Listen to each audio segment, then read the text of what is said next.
their lead from white men, what will happen is they will believe in the exploitation of women.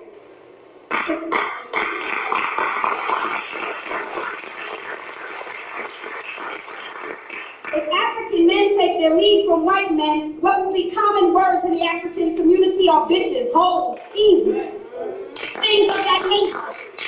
Because you see, if you understood your African self, you would understand that Africa, first of all, was the origin of all civilization. Any form of life anywhere in the world had to come from the origin first. And if Africa is the origin of civilization, is it not through my womb through which everything exists? And if everything exists because of an African womb, does it not stand to reason that you respect, honor, love, and protect that particular species?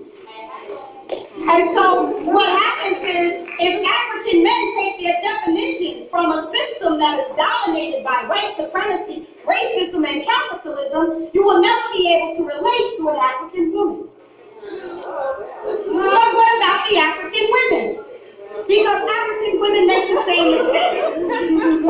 African women cannot take their definition of womanhood from a white feminist movement that is divorced.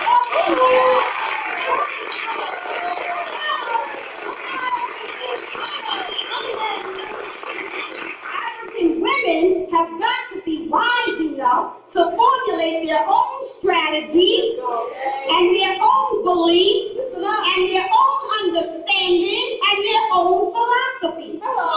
Now, it is interesting to me that in the white feminist movement, there seems to be a lot of hostility against men. Now, I would be mad if I were a white woman, and I would be mad if I had to sleep with the devil every night.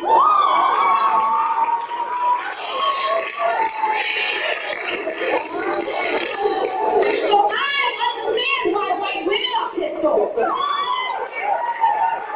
I'll tell you one thing, just because you don't like your man, just because your man raped and pillaged the entire world, just because your man invaded Grenada and Panama and South Africa, just because your man did that, don't put that responsibility on me.